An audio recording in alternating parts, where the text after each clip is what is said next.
Divulgación Científica e Cultural da Universidade da Coruña quere celebrar e compartir convosco o Día Internacional da Muller e a Nena na Ciencia, con diferentes científicas e investigadoras da nosa universidade.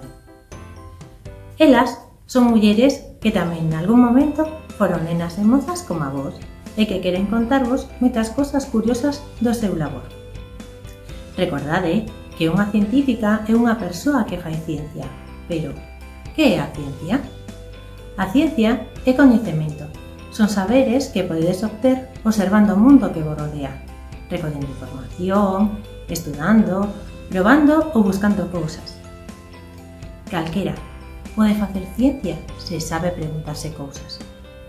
Invítovos a escoitar e ver as miñas compañeiras e pensade nalgunha pregunta que vos gustaría facerles.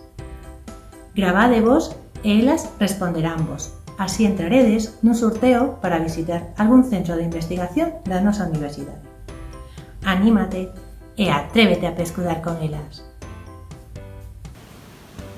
Son Elena Arce, doutora en Enxeñería Industrial e profesora na Universidade da Coruña. Gustaríame contarvos parte da miña historia. Aínda que na actualidade levo unha vida completamente normal, na que combino familia e traballo, o camiño ata aquí non sempre foi fácil. Cando tiña aproximadamente uns 10 anos, diagnosticaronme un problema óseo e determinaron que tiña que utilizar un corsé. Non un corsé dos que utilizan as mulleres para parecer máis delgadas e utilizar vestidos de época, senón un corsé ortopédico. En concreto, un corsé como este.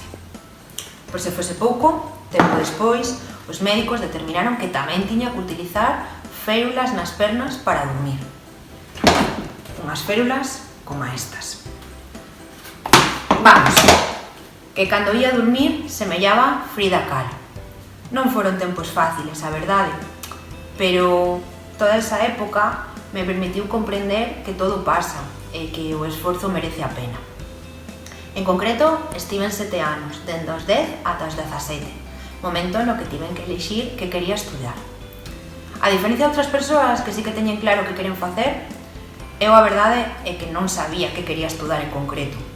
Sabía que quería facer unha carreira técnica, porque o que eu quería facer era dar solucións a problemas, pero non sabía que carreira en concreto. Así que, asesorada tanto pola miña familia como polos profesores do colexio, decidín estudar Enxeñería Industrial.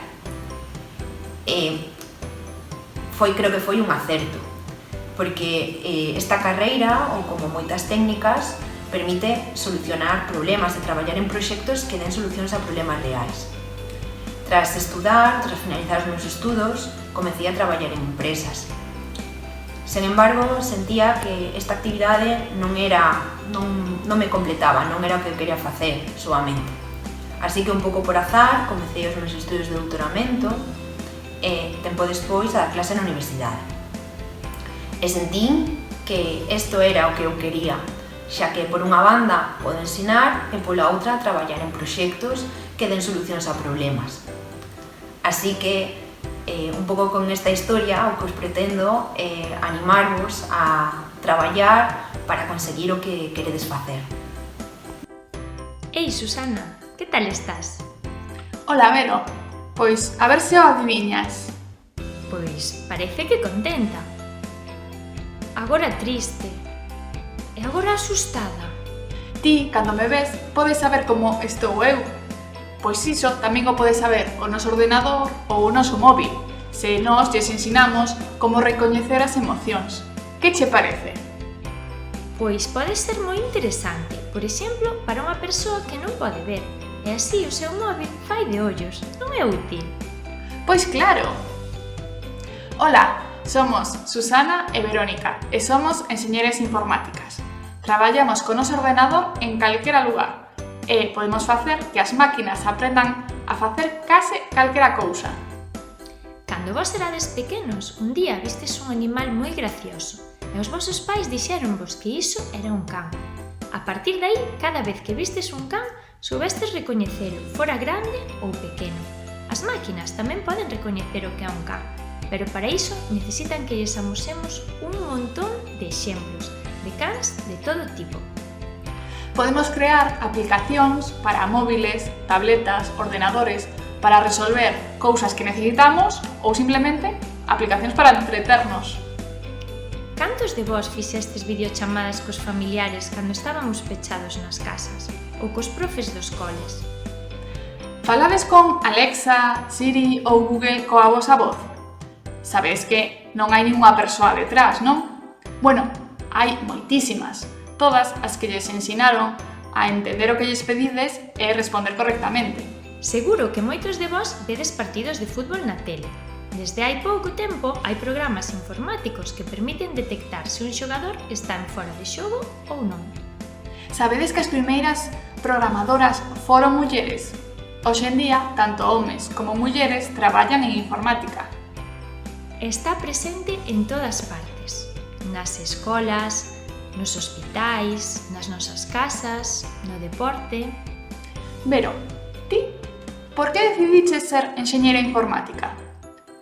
Eu, de pequena, gustaba moitísimo resolver problemas, os puzzles, os desafíos, e a informática permíteche de resolver calquera problema só coa axuda dun ordenador.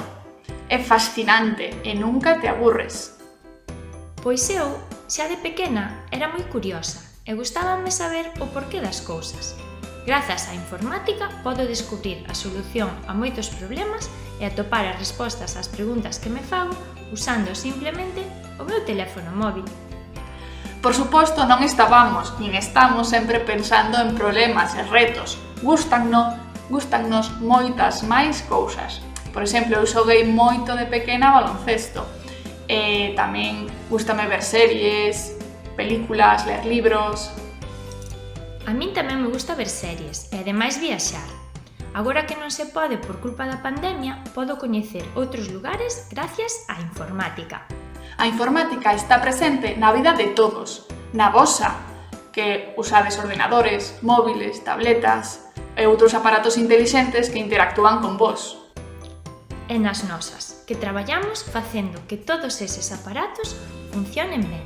Queredes tamén vos decidir como funcionan eses aparatos? Que fagan o que vos queirades?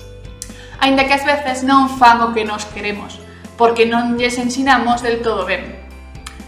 A ver, entrade neste link ou co QR e vedes un exemplo disto. E como reto, a ver se sodes capaces de saber o que está a pasar e a ver se tedes ideas de como poder solucionalo.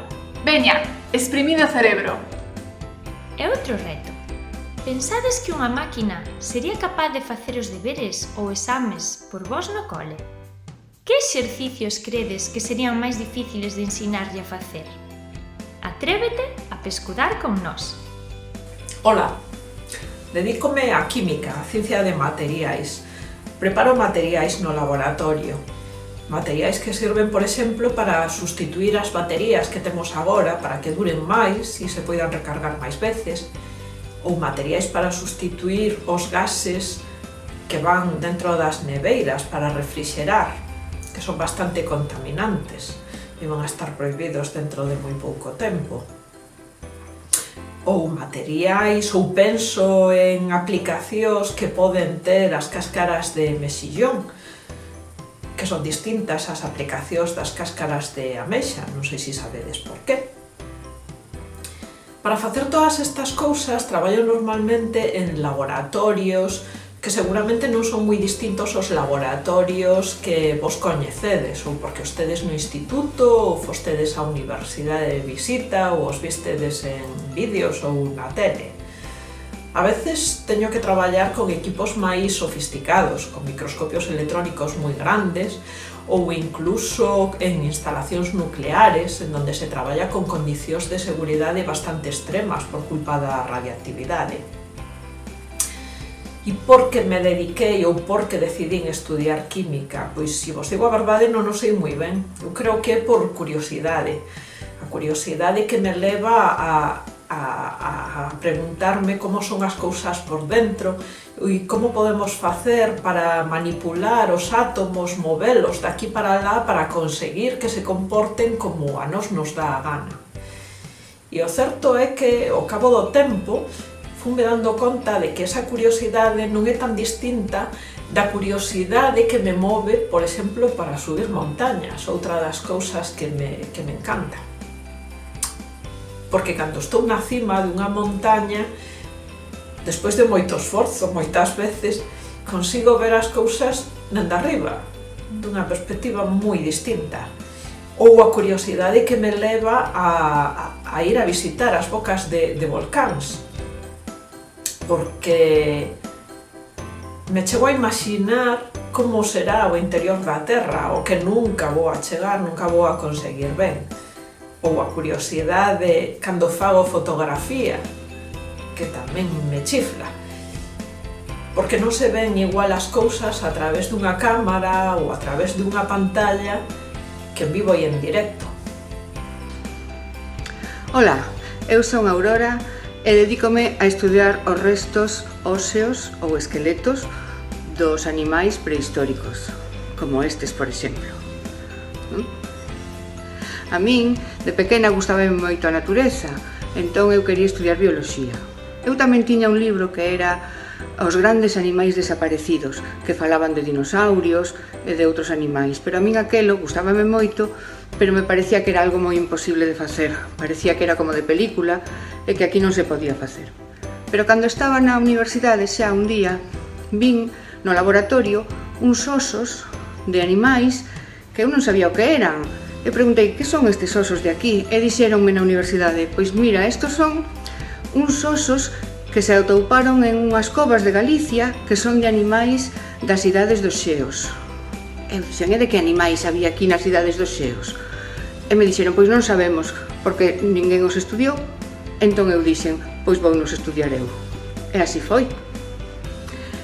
Os meus estudos son moi divertidos porque teñen dúas partes. Unha é ir ao campo, ir ás covas, buscar por ali, e cando atopamos unha cova que ten boa pinta, facemos unha excavación. Vou eu, co meu equipo, facemos unha excavación e ali sacamos os osos. E despois xa no laboratorio, pois xa facemos o estudo. Por exemplo, estudiamos a forma que ten, o tamaño, comparamos con outros de outros sitios, e tamén facemos uns análisis que serven para saber que comían eses animais e como era o clima naquel momento. Por exemplo, vos sabíades que en Galicia houbera mamús? Pois sí, mamús. Pero eu tamén descubrín que había leóns das cavernas, leopardos, rinocerontes, bisontes. E o que máis había en Galiza era o oso das cavernas.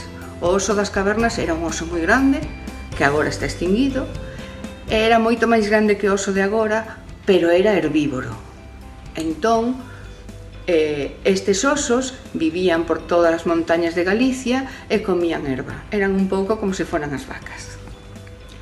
A min o que máis me gusta do meu traballo é que, estudando estas cousas da antigüedade, estudando como o clima da antigüedade, da edad do xeo e cando era máis quente tamén polo medio, como afectou os animais e as faunas, pois eu podo saber como vai afectar o cambio climático actual ás especies actuais.